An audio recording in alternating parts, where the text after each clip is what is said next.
The day I gave birth was critical. I pleaded with Zhang Shuai to sign the consent form for a cesarean section, but his mother wouldn't allow it. From behind the door, he shouted anxiously, "Chow Chow, push harder, you can definitely give birth naturally later." I suffered from amniotic fluid embolism, and both the baby and I died. When I opened my eyes again, I was back to being 15 years old. Zhang Shuai stopped me at the entrance of the village. "Chow Chow, I heard you're going to vocational school 201. For a brief moment after I passed away, my soul hovered in midair. I heard my mother-in-law sitting on the ground, wailing that the doctors had killed her precious grandson. She had always thought the baby in my belly was a girl. I saw Zhang Shuai holding my body, crying uncontrollably, his tears and snot smeared all over my face. Seeing my mother rushing over and crying her heart out, she later joined my mother-in-law in confronting the doctor, demanding 1,000,000 yuan in compensation. 1,000,000 yuan. So, my life was worth that much. A voice echoed in my ears. "You should be reincarnated now." But I really couldn't accept it. Why did my life have to end like this? "Do you want to live again?" Yes. My consciousness plunged into darkness. When I opened my eyes again, I was back to being 15, the village loudspeaker announced. Although SARS has not affected our city yet, but Zhang Shuai, wearing bell-bottoms,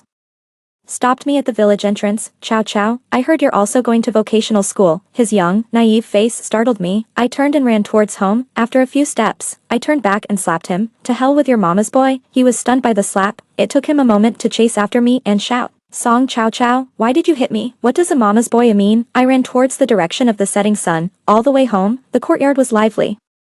A city-dwelling aunt who had graduated from vocational school early and got a job at a state-owned enterprise had returned. She had married a colleague and was allocated a house, thus becoming a city resident. She was the most successful in our family and had a lot of influence. At that moment, she was giving her opinions. Although Chow Chow got into the top high school, her scores were the lowest. Girls lack explosive power. She'll fall even further behind in high school.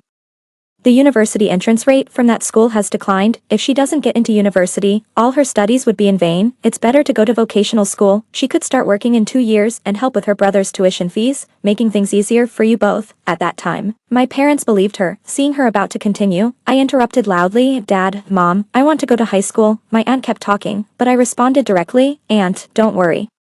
We won't ask you for money, not that you would lend it anyway." She left in a huff. As night fell, the courtyard darkened. Dad scolded me, "Show some respect. How do you speak to your elders?" I repeated, "Dad, Mom, I want to go to high school." I knew this was a time full of opportunities, but seizing those opportunities also required a stepping stone. A university degree was that stepping stone. Mom turned on the light in the main room. The 5-watt bulb was only slightly brighter than a kerosene lamp. Dad smoked his water pipe vigorously, and Mom sighed deeply. "Chow Chow, high school costs 1,800 per semester, and your dad and I don't have the money. The rice isn't selling well now, and 2 of our pigs have died. Your dad and I aren't capable enough, and your brother also needs money for school." In my past life, it was the same story. Back when I was young and naive, with a tender heart and little worldly experience, I ended up compromising and enrolled in a vocational school. It was there I discovered many of my classmates only scored half of what I had on the middle school exams. Later, when my younger brother was to take the same exams, my parents scraped together money from everywhere, paying a sponsorship fee of 5,000 yuan to send him to a top school. At that moment, my world collapsed. Life seemed to follow a pattern. One wrong step led to another. I insisted, "I must attend high school, and I'll find a way to manage the tuition myself." My father, after exhaling his last puff of smoke, said, "If you can get the money yourself, then go ahead." School was starting in just over a month. Even if I worked day and night in the county, there was no way I could earn the 1,800 yuan needed. I spent nights tossing and turning in bed, trying to think of a solution. Finally, I thought of someone. At the break of dawn the next day, I left for the first bus to the county. Everyone woke early during the hot summer days. I ran into Aunt Zhang, who had been my mother-in-law in a past life. She greeted me with a big smile, offering, "Chow Yang, heading out so early, haven't had breakfast, right?" I boiled some eggs. Take 2. I felt a chill go through me, mixed with anger and fear. Before my marriage to Zhang Shuai, she treated me wonderfully. Only after did I realize her duplicity, especially as years passed and I hadn't had a child, her demeanor grew harsher. When I finally got pregnant and an ultrasound revealed a daughter, she sold the chickens that had been raised for my postpartum care. I stepped back and said, "I've already eaten. You're going to vocational school too. You could go to the same school as my Zhang Shuai." "No, I'm aiming for high school." I turned away and walked off, hearing her shout behind me, "Where are your parents going to find the money for that? What's the use of a girl getting so much education? Better to start working and earning money sooner." At the bus station, under the scorching sun, I went door to door looking for work and came across the food restaurant. The year I got married, there was news in the village about Uncle Da from our clan who had funded a few students, one of whom got into Tsinghua University. That student later sought out Uncle Da to give him 300,000 yuan as gratitude. The television even interviewed him. The village wives gossiped. With that money, Why not help someone local instead of outsiders? No wonder he never had a son. It was just past 10, and the small restaurant had few customers. Licking my cracked lips, I grabbed a cloth from Uncle D's hand to help wipe tables and explained my situation. I'll write you an IOU, and I'll pay back with interest once I get into university. My grades are low now, but I will study hard. Uncle Da, I know you've been helping poor children. Please help me. Before I could finish, his wife burst out shouting, "What funding, Song Difu? Who have you been giving money to behind my back? No wonder the accounts are always off." She brandished a kitchen knife at Uncle Da. He grabbed the cloth back from my hand, saying, "I don't have money. It's all lies. Don't listen to her." He scolded me. "If you're not eating, then go back home. Don't disturb my business here." I was wrong. I was too impulsive, too desperate. But Uncle Da didn't give me another chance, chasing me out with a broom. I asked around at many shops. Even those hiring only offered 600 a month, and required at least a half-year commitment. Under the blazing sun, I felt like I was being baked alive. The cement ground sizzled under my transparent plastic sandals. Can restarting life really not alter my fate? Am I doomed to only attend a free vocational school, work on an assembly line, and marry just anyone, settling for an unremarkable life? After a whole day without food or water, I felt as if I had shed a layer of skin. On my way back, I ran into Aunt Zhang at the entrance of the village. She clucked her tongue and said, "Stop making trouble for yourself. You're not meant for better things. Why don't you join my son Xiao Shuai at the vocational school? It would be good for you." Xiao Shuai came out of the house with a bowl of herbal tea. "Have some tea, don't get heat stroke." In our past lives, we both worked on the assembly line. We earned 800 a month, sending 600 to our parents and keeping only 200 for ourselves. The factory provided room and board. He would give me his 200, sometimes not even spending 10 yuan in a month. Back then, I thought he was the kindest person in the world to me. He was indeed kind, but unfortunately, he was a mama's boy. I pushed the herbal tea back to him. "No thanks." When I got home, my parents and younger brother had just returned from the fields. Song Mu sarcastically remarked, "You sure know how to hide. Didn't see you all day. My back is about to break. Ever since I was young, my parents told me I had to look after my brother as the elder sister. I was brainwashed with this mentality, until they used the money I had sent home over the years to make a down payment on a house in the town for my brother, while all I got were 6 of the cheapest silk quilts for my dowry. That's when I realized, from the moment Song Mu was born, I was destined to be the one sacrificed." Dad knew by my expression that things didn't go well. He sighed. "Now you understand that 1800 is a lot of money." Mom patted my head. "Chao Yang, we did what we could. Don't blame us." Song Mu, frustrated, blurted out, "I'm starving. Can we eat first?" At dinner, my parents said, "Why don't you just join Xiao Shuai in vocational school? You can look out for each other. I want to go to high school. I'll find a way to get the money." Dad slammed his chopsticks down. "Do you need a beating to listen? We're already being generous suggesting vocational school. Other girls in the village start working right after junior high to support their families. What more do you want?" Mom tried to persuade me softly. But parents, none of them made it to first high school, and this is my second chance at life. If I give in now, I deserve to be stuck in the mud forever, never to rise. As we were at a standoff, the black dog in the yard kept barking. Under the dim moonlight, Debo stood in the shadow of the big camphor tree, pushing a bicycle, and softly called me, "Chao Yang, come here." Debo handed me a stack of money. There were 100 yuan notes, 50s, and even 1s and 5s.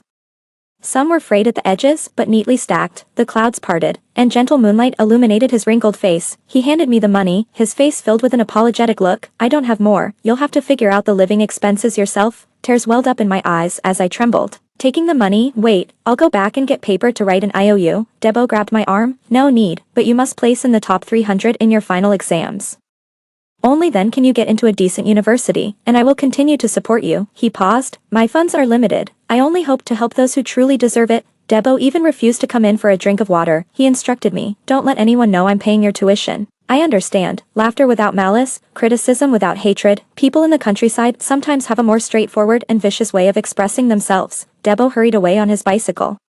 Cloaked in moonlight, during the summer vacation, I collected cicada shells, searched for river snails, caught crayfish, and used a net to catch wild fish and shrimp when the water levels rose. All these things could be exchanged for money. Before the start of the school term, I quietly gave Debo a large bag of dried shrimp, including the 100 yuan my mother gave me. I only had 300 yuan in total. Even if I ate steamed buns every day, it wouldn't last a semester, fortunately. I was quick-witted and went to see the principal on the first day of registration. I explained my situation and repeatedly expressed my determination to study hard and find a part-time job at the school. He really was a good teacher. After reviewing my grades and thinking it over, he allowed me to clean and organize the library twice a week, and he gave me meal tickets worth 150 yuan a month. Back then, a meat dish in the cafeteria started at 2 yuan. While a vegetable dish was only 1 yuan, the 150 yuan in meal tickets greatly relieved my financial pressure, but not everyone was as kind as he was. Our grade had over 700 students. I was ranked nearly 600th. I was placed in a regular class. Many in my class were sponsored students. My seat was at the very back. The girl in front of me brought a high stool to sit on, which blocked most of the blackboard. The self-paying student next to me never studied properly. As soon as class began, they started passing notes and whispering. My foundation was already weak, and such a learning environment was truly terrible. I reported the situation to Teacher Lee, the class advisor, but he simply said lightly, "Why don't you swap stools with her? Moreover, just try harder, and if you get good grades in the midterms, I'll change your seat." When I left the office, I overheard Teacher Lee joking with other teachers, no grades, no background, yet full of complaints. At that moment, I really wanted to rush in and slap him, but the reality is, life is always so cruel. If you don't have money, you must have personal strength, otherwise, your voice will be drowned out, and your needs will be ignored. The kindness of Debo and the principal was a rare virtue. Teacher Lee's opportunism represented the harsh reality. I was determined to do everything in my power to change my fate. I didn't want to just hastily marry and end up in a tragic situation. During the break, I made small cards with English words and stuck them in my palm, so I could memorize about 10 words while exercising. During lunch break, while others were playing around, I stuffed cotton in my ears and focused on solving problems. After lights out, the lights in the residential building across from the dormitory would turn on, and I would stand by the corridor window, using the faint light to preview the content of the next day's lessons. Today, as I was helping in the library, a tall, thin boy came over with a flushed face. He asked the librarian on duty, Mr. Wang, if he needed a part-time worker. Mr. Wang pointed at me and said, "You're too late." The boy glanced at me and left disappointed as Mr. Wang put books back on the shelf. He whispered to me, "That boy, Zhang Jia, is ranked first in your grades entry year. And I've heard his family's financial situation isn't good either." Zhang Jia, it was him, the boy Debo had sponsored, who got into Tsinghua University. That evening, when I went to the cafeteria for dinner, I ran into him again. His food tray only had a serving of shredded potatoes and 4 liang of rice. After dinner, I chatted with the cafeteria's auntie, then I went to find Zhang Jia and got straight to the point. I just asked the cafeteria owner, and she's hiring part-timers. You can help out for half an hour at lunch and dinner, get meals covered, and earn 100 yuan a month. Do you want to give it a try? Zhang Jia's gaunt hands clenched into fists, his face flushed red. Do I have to stand in front to serve the food? After all, he's just a 15 or 16-year-old kid, too proud to let his guard down. I sighed softly. Well then, how about this? I'll talk to Teacher Wang at the library and see if I can get you transferred there. He froze. I had walked a good distance when he caught up to me and asked, "Why are you helping me?" "Because I've taken advantage of you." It must be because Mr. Deber had divided the funding originally intended for him, giving half to me, that he was in such a difficult situation, maybe because we're both poor. He swallowed hard, asking softly, "Aren't you afraid of being talked about by the other students?" I looked up at him. The setting sun danced on his black hair, his youthful face colored with embarrassment and confusion. I said slowly, "What's truly frightening isn't poverty, but the inferiority and cowardice that grow from it, the sensitivity and shallowness. Because of poverty, we hesitate and fear failure, not daring to strive hard, and ultimately miss opportunities. Why fear others' strange looks when you can earn money through your own labor? If you were the son of the cafeteria owner, and you stood there helping serve food to your classmates, would you be afraid of their gossip?" Zhang Jia's pupils quivered, the veins on the back of his hand slightly raised. He whispered, "Before junior high, my family was well off. I laughed." He stared wide-eyed. "What are you laughing at?" "Laughing that even the top students aren't perfect." I reached out my hand to him. "Nice to meet you, the ordinary top student. My name is Song Chao Chao." His damp palm met mine. "I'm Zhang Jia." He made up his mind. "You stay in the library. I'll go ask the cafeteria owner myself later." The next day, I saw him in the cafeteria. His face was as red as a shrimp, and he dared not make eye contact with anyone, his movements in serving food clumsy and frantic. When it was my turn, I said loudly, "Classmate, I'll have a serving of celery with pork, and make it a bit meaty." He suddenly looked up at me, a fleeting smile in his eyes, then he served me a heaping spoonful of food. "You see, there's someone in the cafeteria, quite refreshing." Of course, I had other reasons for helping him. The academic atmosphere and performance in the parallel class were far inferior to those in the key class. Even the teachers weren't as dedicated. I needed someone to guide me, and others didn't have the patience. But Zhang Jia did. Whenever I asked him about a problem, he'd help me solve it, over and over, until I understood. My midterm grades were disappointing, ranking over 400 in the grade. Zhang Jia comforted me. "You have a weak foundation. What's most important now is to solidify it. You mustn't get discouraged and give up." "Of course, I won't. I've endured hardships far tougher than this. A setback like this won't bother me." Gradually, rumors started in the grade. They said I liked Zhang Jia, that I was annoyingly clingy under the guise of studying. Whenever I walked with Zhang Jia, there would always be someone whistling. One day at noon, I was called to the office, and the homeroom teacher of Class 1, Teacher Liu, was also there. Teacher Li's expression was grim as he began his reprimand. You're already performing poorly, and now you're bothering a top student from Class 1. You're a student, and your priority should be your studies. Not all this nonsense, and look in the mirror. Do you really think Zhang Jia would be interested in you? Teacher Liu frowned slightly and interrupted, Li, don't scold the child like that, Song.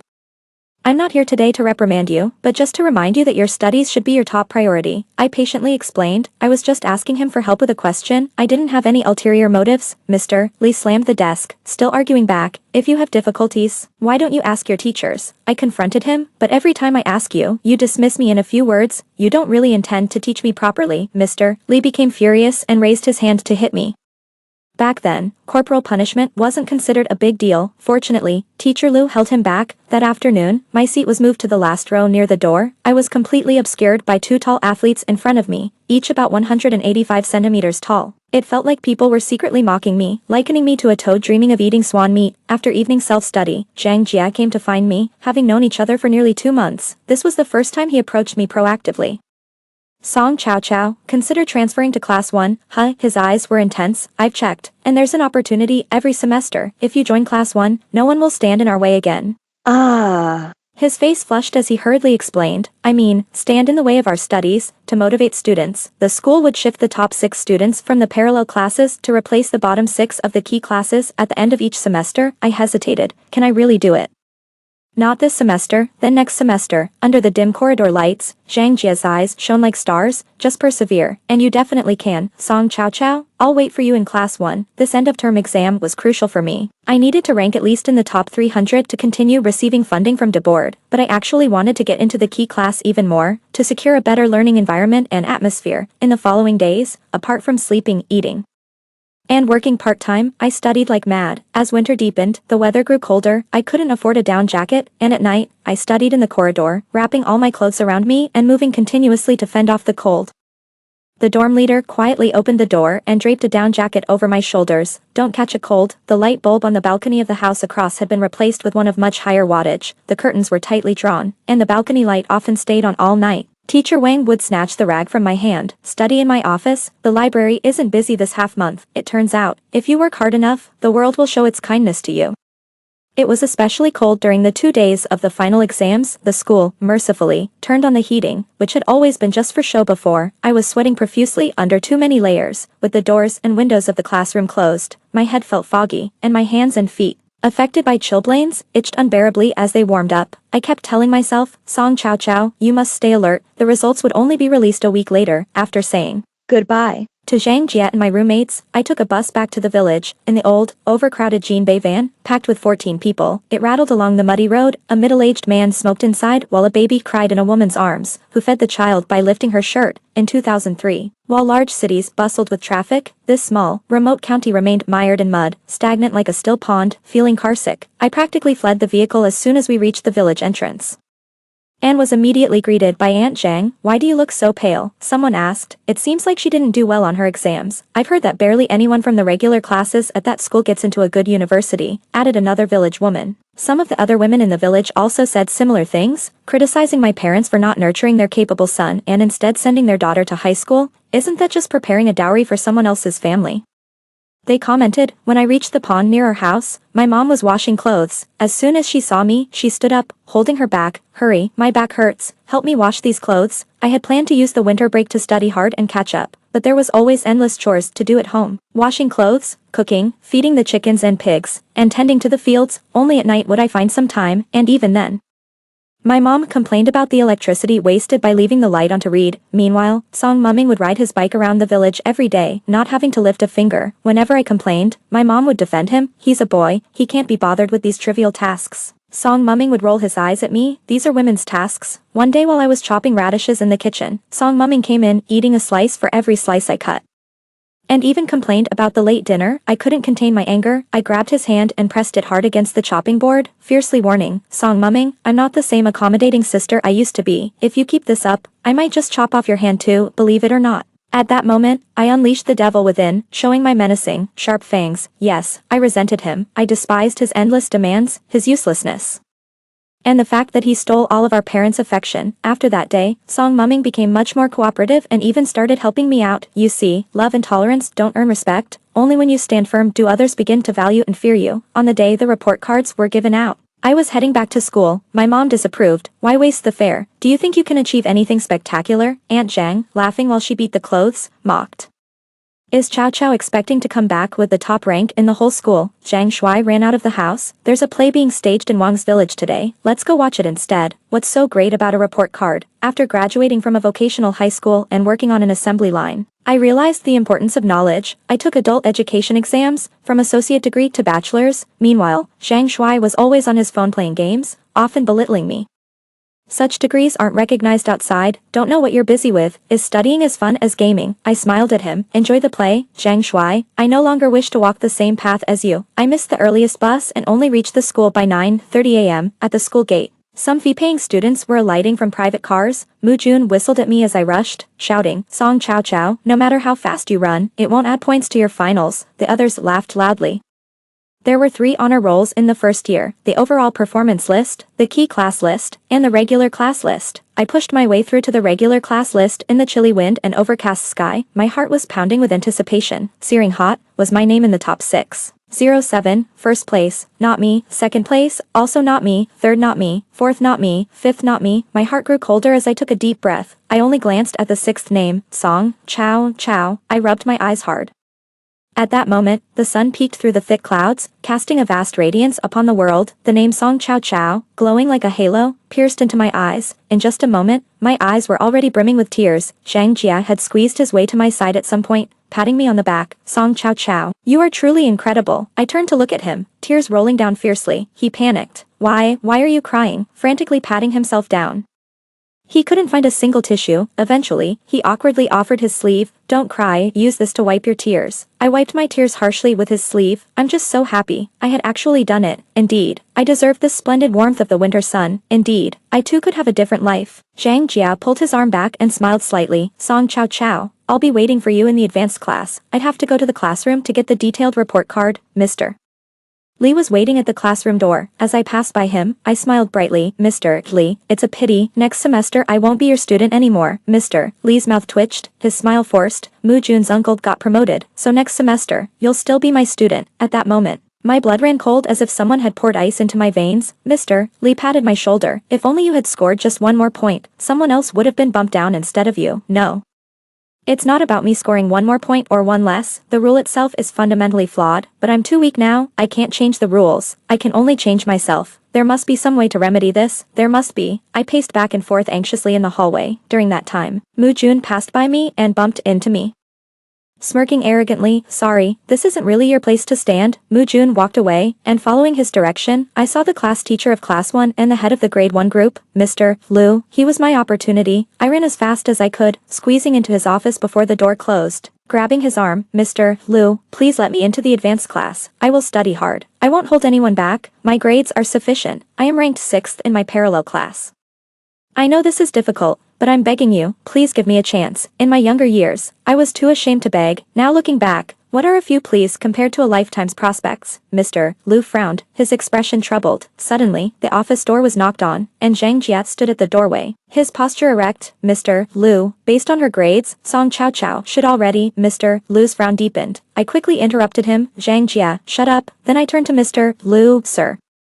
I have no inappropriate thoughts towards Zhang Jia. I just want to get into the advanced class. Any class will do. If you have concerns, I took a deep breath. I can keep my distance from Zhang Jia in the future. Zhang Jia's expression darkened. Mr. Liu looked at me deeply. I don't oppose students interacting normally for learning purposes. Go home and wait for news. This matter, I will do my best to fight for you. I went downstairs with Zhang Jia. His lips were tightly pursed, and he remained silent. Once we reached downstairs, he strode forward quickly. I called out to him, I'm sorry, Zhang Jia. People like us, stuck in the mud, must have the determination to abandon everything and desperately climb upwards. Only then can we succeed. I raised my hand and stretched my fingers towards the sunlight in a grasping motion. I need a substantial stepping stone to knock on doors. Do you understand? He stopped and turned to look at me, against the light. His expression was indistinct. I understand now. He took a few steps forward, and I could see the gentleness in his eyes. I understand you, but I'd rather we be comrades, advancing and retreating together, walking out of difficulties side by side. He had grown so quickly. He was a completely different person from the one who, a few months ago, was afraid to show his face and dealt with vegetables. It made me feel ashamed. When I returned to the village, Aunt Zhang was in the yard, preparing the chicken for tomorrow's meal. The chicken was upside down, its bright red blood dripping into a cracked porcelain bowl. She asked me with ill intent, "Chow Chow, how did the exams go?" "Not bad, ranked a bit over 100 in my grade." Her face froze, and she forcefully swallowed the mockery that had almost escaped her lips. The next day was the celebration of the Little New Year. My aunt from the city had come back. The whole family gathered for a meal. She had strongly opposed me attending high school, and now, in front of everyone, she dissed me. "I heard you were placed in the regular class. What future can that have? It's just a waste of time." At the table, many relatives echoed her sentiment. "A girl doesn't need to study so much. You're just thoughtless. Look how tired your parents are. Marrying a good man is what's most important." I calmly said, "This term, I ranked 6th in the regular class, 135th in the grade." There was a moment of silence at the table. My aunt's face looked uncomfortable. After a while, she regretfully clicked her tongue. "It's a pity you're a girl. If only Xiaomu had such grades." But Xiaomu is also not bad. I heard he ranked in the top 50 this term. He has potential. He needs to keep it up. The relatives began praising my brother. Do they really not realize the difference between being in the top 100 at a central school and being in the top 50 at a rural middle school? Of course, they do, but in their eyes, girls are insignificant. The hope of the family must rest on the boys. My aunt glanced at me and said, "One final exam doesn't prove anything. You still need to get into the key class to have any hope." Just then, my dad's pager rang. He's not used to holding it to his ear and always uses speakerphone. On the other end, Teacher Lu's gentle voice came through. "Is this the parent of Song Chow Chow? I'm calling to tell you that your daughter can join class 1 next term. Song Chow Chow is intelligent, sensible, and ambitious. You're very fortunate to have such a daughter." I don't know how much effort he made, how much he struggled to achieve this result. I grabbed the phone, choked up, and said thank you. Teacher Lu chuckled. "You deserve it. Have a good new year." After hanging up, the table fell silent. My aunt seemed to be grinding her teeth, her smile stiff as she said, "You're really lucky." I am lucky, but my good fortune was all fought for by myself. Although most of the relatives did not think highly of me, there were still those who clapped for me. It was Uncle Da. He also returned to the countryside on the 28th of the lunar month. After all, this place was his route. He always comes back for the new year. On the first day of the Lunar New Year, I visited his house to offer my greetings, taking advantage of the moment when his wife went to pour tea. He patted my shoulder with relief. "I heard you got into the top class. That's really good." He discreetly slipped a stack of money into my hand. "Keep this quickly. It's for next semester's tuition. The extra is your New Year's money. By the end of your first year in high school, you should aim to be in the top 100 of your grade." His wife doesn't really like me, or rather, she doesn't seem to like anyone from this village equally, due to health reasons. She couldn't have more children after their daughter, and many people behind her back criticized her for being a hen that doesn't lay eggs. Some even encouraged her husband to divorce her and remarry someone who could continue the family line. Despite the fact that her husband's small restaurant was doing well, the villagers still talked. "What's the use of making so much money when you don't have a son? Are you going to spend it all on your grandchildren?" She brought me a cup of ginger salt bean tea. It was very salty. Knowing the situation well, I took a couple of sips and quickly got up to leave. When I counted at home, he had given me 2,100. He even included 300 as New Year's money in his small shop. A dish of chili fried meat over rice sells for just 5 yuan, 2,100. I wondered how many dishes he had to sell to earn that. During the New Year period, I wasn't idle either. I dug up many winter bamboo shoots on the mountain. Before he returned to the city, I took a sack of them to him. After delivering them, I ran off, but his wife chased after me and handed me 50 yuan. "I'm not taking these for free. Use this to buy some new clothes." A significant event occurred this new year. A female university graduate from the village next door had taken out a loan to buy a house in the provincial capital a few years after graduating, and had moved her parents there as well. She even managed to get her younger brother into a school in the city. This caused quite a stir in the countryside. It turned out that doing well in school could have such great benefits. School started on the 12th day of the first lunar month. The night before, my father gave me 100 yuan. "From now on, we'll give you 100 yuan each month for living expenses. You'll have to figure out the rest on your own." I was a bit moved at the moment. But then he added, "Study hard, get into a good university, and later on, help support the family and your brother." My heart instantly cooled again. The next day, I went to class 10 to collect my books and belongings. The self-paying students were all there. They no longer whistled at me, just watched as I packed up. I sorted everything into a supermarket plastic bag and then, smiling, waved goodbye to them. "See you." When I got to class 1, I discovered that Mu Jun was also there.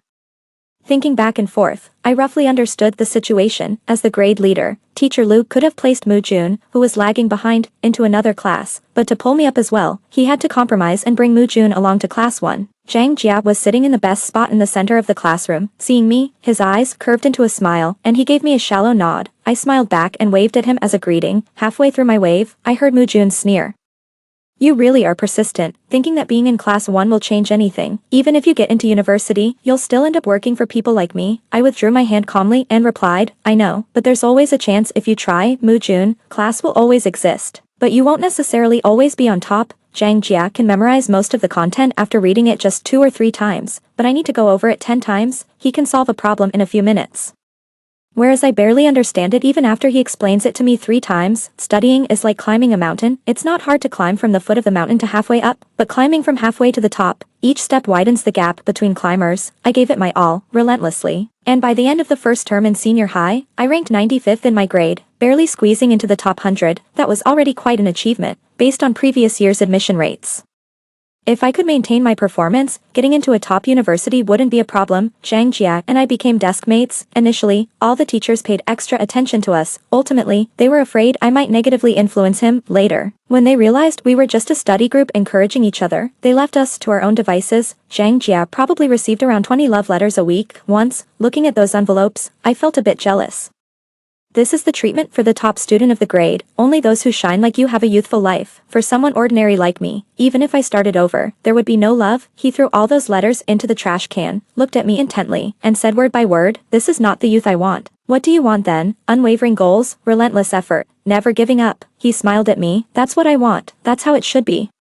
By the end of the first term of my second year in senior high, I ranked 65th in my grade. By the end of the second term, I was 49th. For the first time, I made it into the top 50. After the report cards were released, Mr. Liu called me to his office. Song Chow Chow. You must keep this up. This 1 year, no matter how tough or tiring, with your current grades, getting into a top 985 university is definitely within reach. Zhang Jia was still the top student in our grade.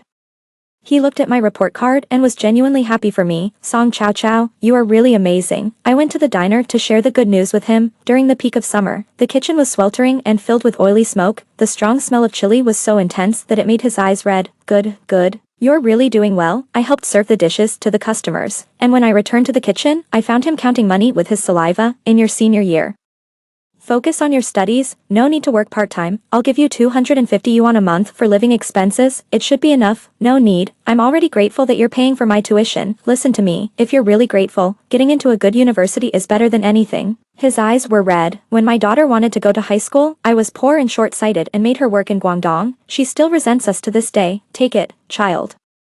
He handed me a stack of neatly arranged bills. Just then, the greasy curtain was lifted, and the auntie came in with 2 newly sharpened shiny kitchen knives. In that moment, all the hairs on my body stood on end. Debo was even more nervous, his hands trembling. The auntie looked coldly at me, then at Debo, and snorted heavily. What are you staring at? Didn't you hear the customers outside rushing for their orders? She snatched the money from Debo's hands and stuffed it into my pocket. Holding the 2 kitchen knives, she said to me, if you don't get into a good university, I'll chop you up and stir-fry you with chili. I was too shocked to speak. The auntie impatiently said, get out.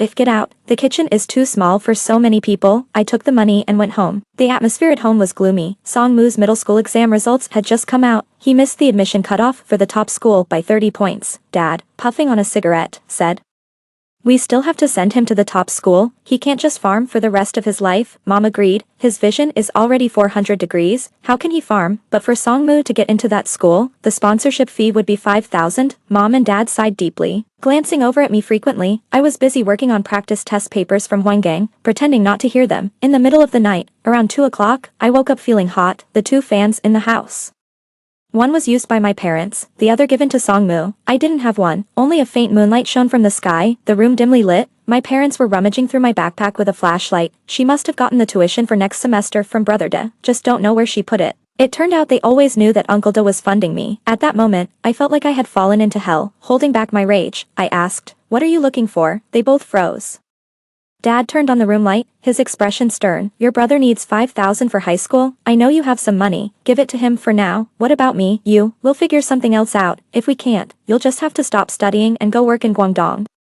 That way, you can support your brother's education. The cruelest words in the world, perhaps. Why should I? I couldn't hold back anymore, tears streaming down. Aren't I your child too? I perform well, I strive to advance, I ranked in the top 50 of my grade. Why should I have to step aside for him? Can't you be a little fair? Just because he is a boy, do you even deserve to be parents, if in a previous life, it was I who wasn't determined enough, who didn't work hard enough? But now, I've changed all that, this shining me, don't I deserve a second glance from them? My dad, embarrassed and angry, threw the flashlight at me. Have your studies gone to your head, to speak to me like this? I didn't dodge, the flashlight grazed my forehead, leaving a deep gash. My dad didn't apologize and just walked out of the room. Mom pressed a rag against my wound. She kept sighing. You know your dad's temper. Why do you have to compete with him? He's already good enough to you, really. Blood blurred my vision, and I managed a bitter smile. Mom, he's a man, he can't empathize with me, I understand that. But you're a woman too, why do you also have to be an accomplice? Do you also think only boys are worth raising? You've seen my efforts. Mom couldn't meet my gaze, she stuttered. But Chow Chow, you'll have to marry someday. We rely on your brother for our old age, every family in the village does this. Your dad and I faced a lot of pressure just sending you to high school. If you go, and your brother doesn't, we'd be the laughingstock of the village. We've raised you all these years, shouldn't you also consider our situation? In my past life, I was too considerate of you, inch by inch, step by step. I gave up my own life, this life, I will not yield again. Seeing my distressed expression, Mom rubbed her hands on her legs. So, what if you let your brother use the money for now? Are you going to ask Dagut to borrow more money? He runs such a big store, he should be able to spare some, she said. At that moment, I felt my anger shoot through the roof. Mom, how can you even say such a thing? I replied, even if Dabo has 100 million, it's his hard-earned money. Kind people should be appreciated, not exploited. Mom, please try to be decent parents. The next morning, I packed my bags and left the house with my backpack on. My dad stood at the door with a carrying pole. Where are you going? Back to school, I answered. He raised the pole. Your brother needs to study. How can you be so careless and selfish, only thinking about yourself? I could kill you with this pole. I walked towards him, staring him down. Then go ahead and kill me. Since you won't let me continue my education, it's as good as killing me anyway. If you really want to stop me today, then we are through, when you both die. I won't even come to cry at your graves. My dad, furious, his face turning red and veins bulging, raised the pole high. I didn't care and kept walking. The situation was out of control when suddenly, Songmu came out of the house. He grabbed my dad's arm. Let her go, she's meant to study, I'm not. I gave him a surprised look. He glared at me fiercely. What are you staring at? Just go. In my past life, during Songmu's middle school exams, I had just started working on an assembly line. Back then, my parents called me, begging me to think of something. Songmu, commanding over the phone, said, "You're working now, you should at least prepare 2,000 yuan for me." Later, I advanced some of my salary and borrowed money to send 2,000 yuan back home. I hadn't been able to attend high school myself, hoping he would turn out well, but he only managed to get into a diploma course. Now I realize, in my previous life, brainwashed by my parents, I indulged Songmu too much.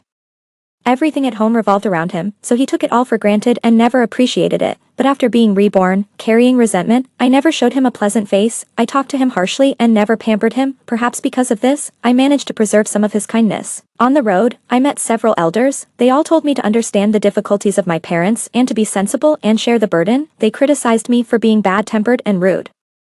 Aunt Zhang even said that the most important thing for a girl is to get married and have children, and questioned the need for so much education. Now is the time to hurry up and have a son, she said. This backward, closed-off village was suffocating. I had to escape. I would not end up trapped here for life like in my previous life. Thankfully, Teacher Luke communicated with the dormitory supervisor who allowed me to move in. I didn't have to do any farm work and could focus entirely on my studies.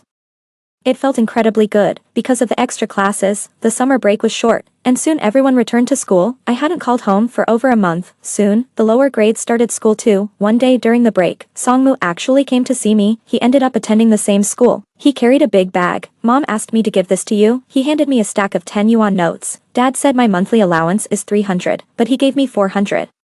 So the extra 100 must be for you. The bag contained pickled long beans and white beans, and stir-fried minced meat with white hot peppers. I don't like ginger. There isn't a single shred of ginger in these jarred vegetables. My heart is a mix of many emotions. Look, this is what parents are like. They tend to slap you hard, trying to mold you into the child they envision. Yet, they'll give you a tiny sweet date, letting you know they do love you a bit. I've lived twice.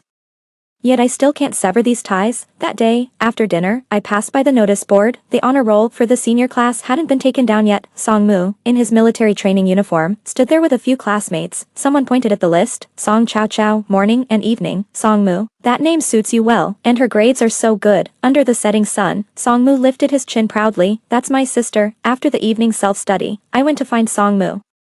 I gave him all the notes I had made in my freshman year. After the middle school exams, I had a dream where I went to a vocational school, worked on an assembly line, married someone randomly, and eventually died in the hospital during childbirth due to complications. The dim light in the corridor cast a pale shadow on my face. It turns out, a life of over 30 years from my past life could be summarized in just one sentence. I looked at Songmu, and you paid your own way into the best high school, got addicted to games, ended up with a diploma and couldn't find a good job. You finally got a girlfriend, but she left you because she thought you were too poor. Songmu, I don't want my life to be as tragic as that dream, so I strive with all my might. As for whether you want to drift through life aimlessly or start striving now to change your life, that's for you to decide. I tossed the notes at him and walked away. For an entire semester, I didn't go home. Sometimes, my mom would send me some things through Songmu. I studied day and night. In my previous life, I self-studied for a diploma and a bachelor's degree, but those were nothing compared to the real college entrance exam, top 50 in the grade. It wasn't just about working hard. It was about having talent, or like Zhang Jia, combining both talent and effort. The moment I relaxed, someone would surpass me. Sometimes I would think, even a high school in a small county is so competitive, what about top high schools, or at the provincial or national level? I am but a drop in the ocean, yet even if I am an invisible speck of dust, I will try my hardest to rise with the wind. Perhaps I'll land on a mountain peak, becoming a grain of sand that overlooks the ranges. Or maybe I'll land on a skyscraper, sharing the breath and fate of the city's bustling traffic. In any case, I won't be stuck in the mud of Ming Mountain Village again. Sometimes I'm so tired I don't even want to talk. There are moments of doubt too, living a life anew. Why can't I be as powerful as those characters in novels? It's always Zhang Jia who pulls me back. In the chilly nights of April, he smiles under the brilliant starry sky, saying, "Hang in there, we're close to victory."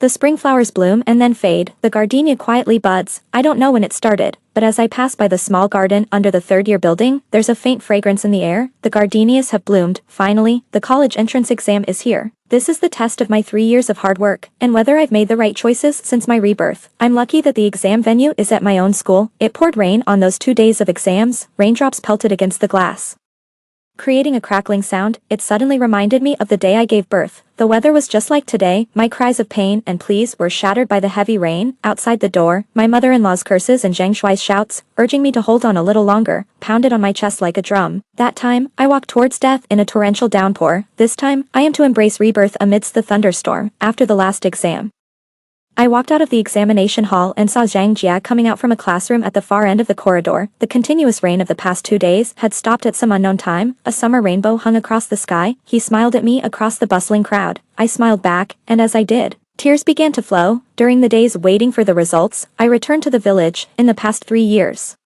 only Songmu and I from this backward mountain village had made it into the top high school. The other kids either went to work in Guangdong right after graduation or pursued a diploma before joining the assembly line. The villagers still remembered me as the one who barely made it into the top high school. Being a girl who excels in studies isn't considered something to boast about, so the women would ask, "Chao Yang, can you get into a regular university? If you only make it into a third-tier college, your parents definitely won't be able to afford it." Aunt Zhang Tisk sked. I always said high school was useless. Look at my Xiao Shuai. He started working last year and has already sent home 5,000 yuan. For a moment, the women were full of envy, praising Aunt Zhang for her parenting skills. Their vision was limited. They thought the 5,000 yuan in hand was more reliable than an uncertain future of 50 or 500,000. Aunt Zhang looked at me with a smile. "Chao Yang, you're not getting any younger. Why don't you just go work with Xiao Shuai this time and later on become my daughter-in-law? I won't mistreat you." My aunt, who was slightly more insightful, commented, "After all, it's a key class at the top high school. You should be able to get into a second-tier college, but these days a second-tier degree isn't very valuable unless it's from a top university." Yet initially, she had said that graduating from a vocational school was good enough. 2 days before the exam results, Zhang Jia called me. "Chao Yang, have you thought about which university you want to apply to? Let's see the scores first." He paused, then said, "Tsinghua and Peking University both called me. I wanted to ask which city you will be in." Having lived twice, I quickly understood his implication. Where I go isn't important, Zhang Jia. The important thing is where you want to go. With your intellect, only Tsinghua or Peking University is fitting. You need to be responsible for your life and the talent God has bestowed upon you. There was a long silence on the other end of the phone. Finally, he said softly, "Then I'll go to Tsinghua." On the official day the results came out. It was a sunny day. Uncle Wang in the village was having a beam-raising ceremony for his new house that day, and all the village labor was called to help, including my father, around noon.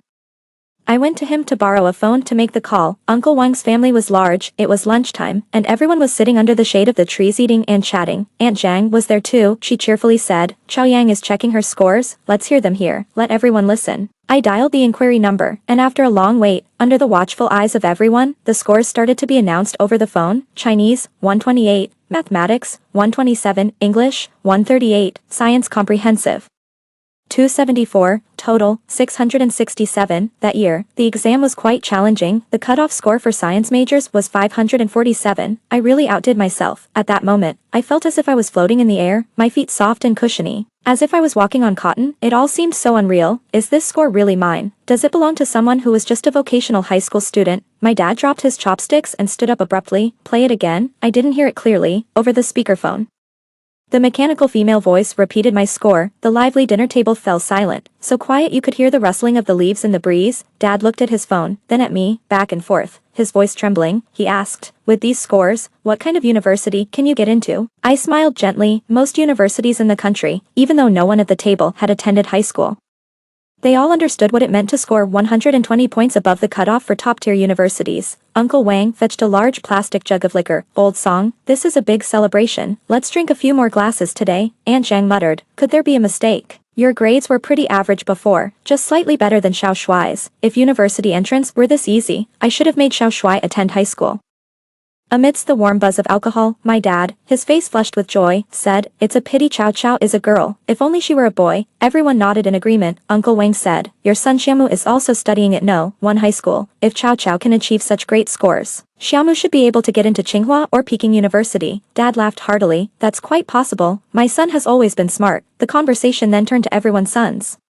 The midday sun was glaring and hot. Sweat covered my back and forehead. Changing these outdated notions was never going to happen overnight, but I believe, at least for today, they began to realize, a girl is also worth investing in, considering my scores and following teacher Lu's advice. I eventually applied to Zhejiang University. The admission notice was picked up by my dad from the village entrance. He used the notice as a fan to cool himself. What was a 10-minute walk took him over an hour to get home. Upon returning, he pulled out a handful of loose cigarettes from his pocket. They were all premium Jean Baisha. He clicked his tongue. Everyone has good cigarettes at home, too precious for casual visitors. Usually just passing tokens of affection. My cousin visited during the summer break with her daughter, who attends a regular high school in the city. She beamed with pride and praised me. Ciao ciao. I always knew you were destined for great things. Your sister is really struggling with some subjects. Since you're free over the summer, maybe you could tutor her. Pushing her daughter forward, she boasted. Your sister got into Zhejiang University. Quite impressive. I smiled. My homeroom teacher has introduced me to some tutoring gigs, 15 yuan per hour. If you want me to tutor, I need to schedule your time first. My cousin's face changed slightly. Family members charging each other for tutoring, even close siblings keep clear accounts. She left somewhat embarrassed. Knowledge can indeed be effectively transformed into money. Zhang Jia tutors students for 20 yuan an hour because he's a student at Tsinghua, and me, at 15 yuan an hour. Another classmate charges 12 yuan. Teacher Lu found me a place to stay. The landlord does not charge me rent. All she needs is for someone to help her daughter with her homework every day. Her daughter is only in the 3rd grade of elementary school. Look at this, under the same sky, in the same small town. Parents in this world are not all the same. Some would rather clip their children's wings, while others prepare in advance, eager to support their children's flight early on. I teach for 4 hours a day, and the students' parents give me milk and seasonal fruits, earning me 60 yuan. During the slack farming season, my dad works as a laborer, toiling for 10 hours under the sun and wind, earning just 30 yuan. Perhaps it was from this moment, my parents truly understood that I was different from before. They realized the heights a female college student could reach, something beyond what they had ever imagined. After class that day, on my way home, I unexpectedly ran into Song Mu. He and a few classmates were coming out of an internet cafe. Seeing me, he panicked instantly, hastily explaining, it was a middle school reunion. I'm heading back tonight. I was calm. It's your life, you manage it. I turned to leave, but he followed me. He looked wronged. Song Chao Chao, what have I done to offend you? You didn't used to treat me this way, he shouted. Are you still my sister? The setting sun was brilliant, highlighting the sweat beads on his forehead. I took a deep breath and slowly said, Song Mu, born into our kind of family, in our kind of environment, we can only rely on ourselves. If you try your best to change your life, I can lend you a hand. If you choose to degrade yourself, I will not reach out, because I don't want to risk my own life too. If you think I'm selfish and don't acknowledge me as your sister, that's okay, I don't care either. Songmu was visibly shaken. He breathed heavily, as if he had countless words he wanted to hurl at me. However, after a minute of confrontation, he dejectedly lowered his head. I'm sorry. I'll start studying hard from tomorrow. My college tuition was funded through loans. My mother handed me 5 crumpled 100 yuan bills. She advised me, when you're in a different place, be cautious in your actions and speech, try not to offend anyone, and prioritize harmony, be frugal with money. You know our family's situation. I push the money back. I can earn money myself, you keep it. My mother, with tears in her eyes, praised me for being sensible. Little did she know, I simply didn't want to owe anyone favors. By not accepting kindness, I could be more detached and heartless later. Without feeling guilty, Debo found me privately, offering me 2,000 yuan. I didn't take it. Once I'm at university, in a big city, I'll have plenty of opportunities. Debo, thank you for saving me back then. Debo just smiled. I was just making up for a regret. The prosperity of Hangzhou is far beyond what the small county town can compare. Many students from small villages take a long time to adapt, but I don't need to, because I've seen greater prosperity. I already have a significant enough stepping stone. Now, it's time to completely change my fate using this foreknowledge. Opportunities came quickly. Our dorm mate, Jieja, her family actually owns a clothing factory, but now it's about to go bankrupt. Back then, in Jiangsu and Zhejiang, there were many such clothing factories. The products we all produce are quite similar.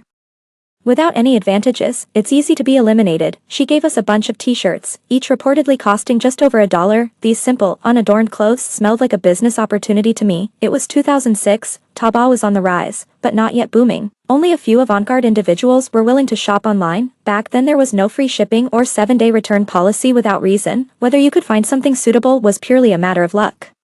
During the National Day holiday, I went home with Jieja and shared with her father the bright future of opening a store on Taobao. Early Taobao stores were mostly middlemen making a margin. We could run a direct sales store from the factory. This would allow us to cut costs and be among the first to capture the market. The required investment wasn't much. We could find models and photographers from among university students. They had the time, were willing to revise repeatedly, and were relatively inexpensive. As for the designer, I already had someone in mind. In my previous life, I was a team leader in a garment workshop and had met the company's design manager. Since we were from the same province, we chatted for a bit. She said she graduated from the China Academy of Art. Considering her age, she should be a junior in college now. With persistent persuasion and Jieja's incessant coaxing, her father finally agreed. He asked me, how much salary do you want? I'll manage the operations, and I'd like relative freedom in decision-making. I want 15% of the net profits as my income. Jieja's dad laughed. If this fails, you won't earn a penny. It won't fail. If it did, that would mean I've wasted decades of my life. Back then, Taobao didn't have Tmall stores yet. We first registered a personal storefront, since there was no mandatory 7-day return policy. We didn't even need to pay a deposit. In 2007, the store officially went online, named New Life. It was a new beginning for Jieja's dad's factory, and for me as well. I was incredibly busy every day, zipping around on an electric scooter, for easier communication. I bought a second-hand laptop. Zhang Jiayuan was in Beijing, busy with his studies. Sometimes we chatted on QQ, but after a few words, I had to rush off to handle other matters. The night before the store went online, he told me, Zhao Zhao, it's windy in Beijing. Looks like it's going to snow again. I feel like you're a gust of wind I can't grasp. It was already past 1 in the morning. I looked up and saw the stars outside the window. I replied with a smile. The weather in Hangzhou is great. I see many stars. Zhang Jiayuan, to me, you were once those unreachable stars in the sky. Why try to grasp me? I am the wind, and you are the stars. We can always walk side by side under the same sky. After a long while, he replied, I remember what you said back then. One day, when chatting with Zhang Jiayuan, he mentioned that after getting into Tsinghua University, he had won several prizes. After deducting his mother's medical expenses, he still had about 100,000 yuan and was thinking of investing it. I opened the stock market app and told him, buy stocks, right now, anything will rise. But once the Shanghai stock index hits 6,000 points, make sure to sell everything, do not hesitate. In my previous life, I never played the stock market either. The reason I know about it is because there was a workshop supervisor at our factory who, in 2008, lost all his money due to a major stock market crash and ended up deeply in debt, unable to cope with the stress. He eventually jumped from a building and took his own life. At that time, there was a lot of talk in the factory, and I heard many people saying that they should have sold their stocks when the market hit 6,000 points. Zhang Jia trusted me on this. He watched the stocks climb higher every day and asked me if I was some kind of prophet. Zhang Jia, do you know a flower called the snow willow? I asked him. People think it's dead when it's cut and dried, but just give it enough water, and it will bloom again. I'm not a prophet. I'm just a snow willow that has come back to life. My energy was still focused on running the store. Our target customers were young urban women. They had purchasing power and were willing to try new things. Within just a year, the store had improved significantly. 2008 was a booming year for Taobao and also for the emergence of new women's fashion stores. It dramatically turned around Jiajia's father's factory from the brink of loss to profit. Because I had to balance studies and work, and often visit the factory to check on samples, I forced myself to get a driver's license and bought a used car. Jia's father kept his promise to give dividends every 6 months, always on time. In the summer of my sophomore year, Songmu took his college entrance exams. He got into a 211 university. My parents were overjoyed, threw a big feast, and insisted I come home to celebrate. I arrived in the village in a new outfit, wearing sunglasses and driving my used sedan. Everyone was stunned, even my parents were shocked. I hadn't been home for 2 years, and every time they called to ask if I needed money, I said I didn't. In their minds, they probably thought I was just scraping by tutoring. The most shocked were my aunt and Aunt Zhang. They huddled together whispering. Eventually, my aunt disdainfully said, "Chow chow, students should focus on their studies and not get involved in shady businesses." Aunt Zhang agreed. We shouldn't earn money that's not clean. You see, in their eyes, a woman making a lot of money must be up to no good. Even my parents were doubtful. Where did you get all this money from, and what are you wearing? Such a short skirt, and your top doesn't even have sleeves. Everyone was talking. Finally, it was the village secretary's niece, who worked on the assembly line, who cleared things up for me. Guess what? She had seen me at the factory when I was checking on the merchandise, but there were so many workers, I didn't remember her at all. Suddenly, the villagers were all abuzz. They all wanted to know how I made so much money. They were envious, saying that education really does pay off. Look at that, still in university and already driving a car, wearing such fancy clothes and shoes. My parents were beaming with pride. My father, holding my hand, laughed heartily. I always knew she would make something of herself. You all told me not to bother educating a girl. Now you see, my daughter is really something. Everyone offered their compliments. The elders in the clan tried to guilt me. Now that you're making money, you'll have to take care of your brother's education. Your family's house is too old. You should pay to build your parents a new one. I didn't bother to respond. My aunt pulled me aside, her face full of ingratiating smiles. Your cousin has been unemployed at home for years. He can't find a job. You're so capable now. You should really sort something out for him. What does he want to do? My aunt slapped her thigh. Of course. He should work in an office, drink tea, and read the newspaper every day. He can't handle strenuous jobs. His health has always been poor. As for the salary, 2,000 yuan a month should be enough. He's a legitimate technical secondary school graduate. I couldn't help but laugh. I have a classmate whose factory is short of security guards, paying 800 yuan a month with rotating shifts. If my cousin is willing, I could introduce him. The look on my aunt's face was as ugly as it could get.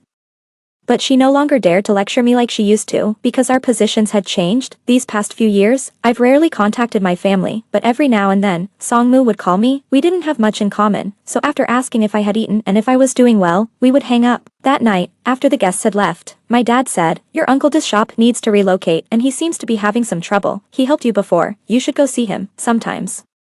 I really don't know how to judge my family. They are selfish, but they also know gratitude. The next morning, I went to see Uncle Da. His business was suffering because the bus station had moved. He wanted to set up a new storefront, but he didn't have enough money. I gave him 80,000. Uncle Da absolutely refused to take it. "You, a young girl, worked so hard to earn this money. Keep it for yourself, save it for your dowry. Please take it, you deserve it. The help you gave me before is worth far more than this money. If it wasn't for your help when I was in a tough spot, I might be on a production line right now." After much persuasion, Uncle D finally accepted. He wiped the corner of his eye. "I'm glad. I didn't choose the wrong person. Seeing you succeed truly makes me happy." My parents wanted me to pay for Songmu's tuition and living expenses. He refused. "I'm a grown man, fully capable. Why should a woman support me? If she can earn money while studying at university, why can't I? I don't want it." At that moment, I realized he had grown up. Excessive pampering and indulging are like aphids on a young tree. Over time, they will completely devour the sapling. But storms, although they can blow the tree sideways, only through such trials can the sapling eventually stand strong on its own. After that summer, my status had changed. At family gatherings, where previously I might not have been allowed at the table when there were many guests, now I always had a seat. The elder relatives would scold their children by saying, "If only you were half as worry-free as your sister Chow Chow." Aunts and uncles all wanted to benefit from my success. My parents, easily swayed, would occasionally speak well of those relatives. Unfortunately, their words were ineffectual. One New Year's Day, I went to wish Uncle De well. My mother looked downcast. "Chow Chow, do you dislike your mom?" "We also had our difficulties. It's not really about dislike, it's just hard to feel close. For the rest of my life, I will do my duty as a daughter, give money when needed, buy things when necessary. But my heart, I never truly belonged to that family, nor to my parents." In my senior year of college, Zhang Shuai got married. His bride was a female worker from his factory. On the 26th day of the last lunar month, the couple, dressed in cheap, bright red toasting outfits, went from table to table offering drinks. That evening, my middle school classmates invited me to join them in playing pranks in the newlyweds' room. Standing at the doorway, I watched them roughhouse without any sense of propriety. It was like watching my past self. I felt quite uncomfortable that day, and wanted Zhang Shuai to put a stop to their antics, but he said, "It's a day of great joy, don't dampen the spirits." Eventually, I took a broom and chased the group away, for which my mother-in-law chided me for being insensitive, suddenly feeling it was all pointless. I turned and left. Years passed, and the muddy village roads have been paved with concrete. More and more people are venturing into the outside world, but have their mindsets truly evolved? I'm not sure. Small snowflakes began to drift from the sky. Zhang Shuai followed me out, drunk, with a flushed face. He blocked my path. Chow chow. If I had also gone to high school back then, would you have noticed me? I would rather never marry at all than be with you, I replied coldly. Take good care of your wife and stop being a mama's boy. Snowflakes fell on my face, their coolness faint, perhaps. I would also become his unattainable love, because I am outstanding and hard to get. I qualify to be that unattainable love. As I was almost home, my phone rang. It was Zhang Jie calling. I have something to tell you. Oh, I've signed with a big company in Hangzhou. We'll be able to meet soon. Congratulations, Chow Chow. I'm really looking forward to seeing you again. He said gently in the night. I'm sending you a photo. The signal in the village was poor. After a while, a photo appeared on QQ. It was a branch of blooming willow flowers placed in a glass vase. Accompanied by Zhang Jie's message, they are resilient and beautiful, just like you, Song Chow Chow.